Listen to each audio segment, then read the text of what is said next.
दोस्तों नमस्कार, जय हिंद। दोस्तों, कब लागू होगा 8वें वेतन आयोग?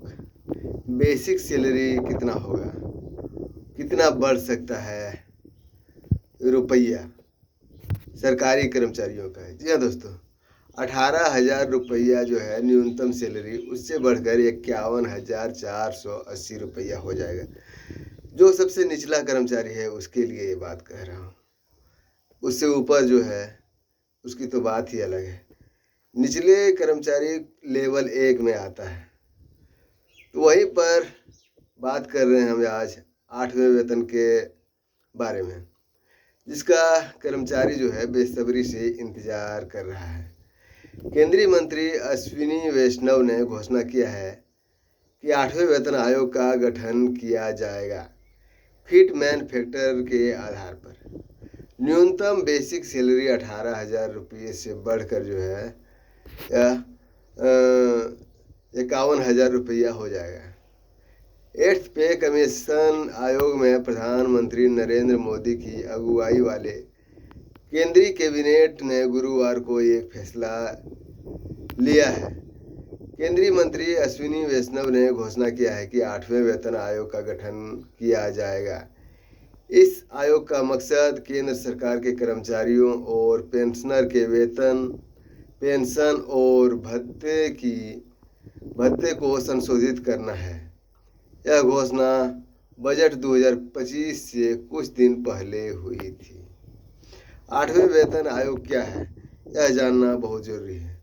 बता दें कि यह आयोग केंद्र सरकार के कर्मचारियों और सेवानिवृत्त लोगों के वेतन, महंगाई भत्ते, डीए और पेंशन में बदलाव के लिए सिफारिशें करेगा। इससे महंगाई के हिसाब से भत्तों को भी बढ़ाया जाएगा। कितना बढ़ेगा सैलरी, ये जानना बहुत जरूरी है। अभी सरकार ने वेतन वृद्धि पर कोई आधिकारिक प्रतिशत नहीं बताया है, मगर रिपोर्ट्स के मुताबिक फिट मैन फैक्टर के आधार पर न्यूनतम सैलरी, बेसिक सैलरी जो है 18,000 रुपये से बढ़कर 51,480 रुपये हो सकती है। फिट मैन फैक्टर क्या है? यह एक गुणनांक है। यह एक गुणनांक होता है जिसके आधार पर वेतन और पेंशन की गणना की जाती है। इसमें महंगाई भत्ता, सरकार की आर्थिक स्थिति और कर्मचारियों की ज़रूरतें जैसे कारक शामिल होता है। किसे मिलेगा यह फायदा? तो बता दें कि यह लगभग 50 लाख केंद्र सरकार के कर्मचारी जो है, रक्षाकर्मी भी इसमें शामिल है, उसको मिलेगा इसका लाभ। और साथ ही बता दें कि ये जो है जैसे केंद्र में लागू होगा उसी आधार पर राज्य में भी लागू होता है। यानी कि राज्य सरकार जो है वो भी केंद्र के तर्ज पर ही कर्मचारियों का वेतन देता है और पेंशन देता है। कब लागू होगा 8वें वेतन आयोग?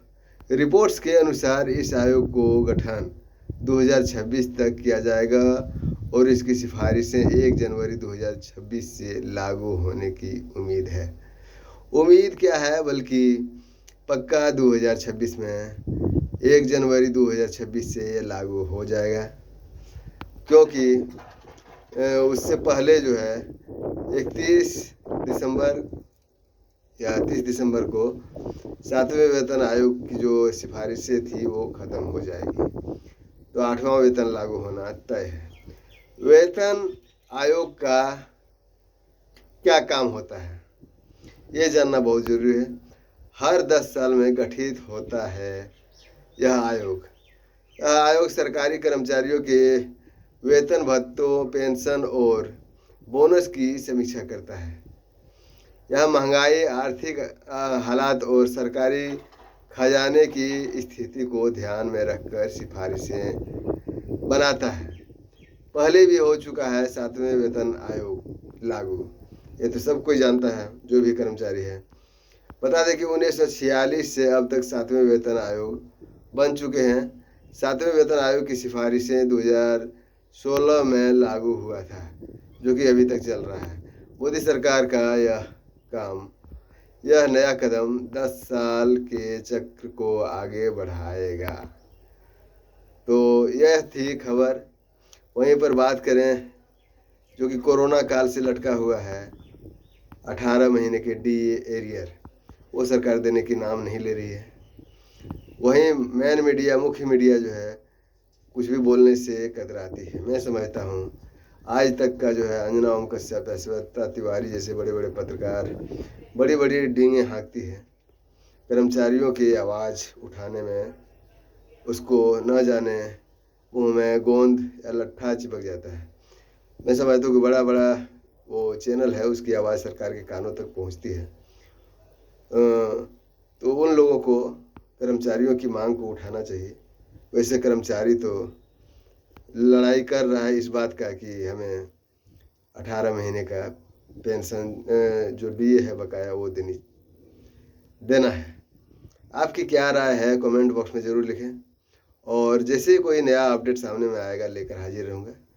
आप चैनल को लाइक, शेयर और सब्सक्राइब जरूर करें। जय हिंद, जय भारत।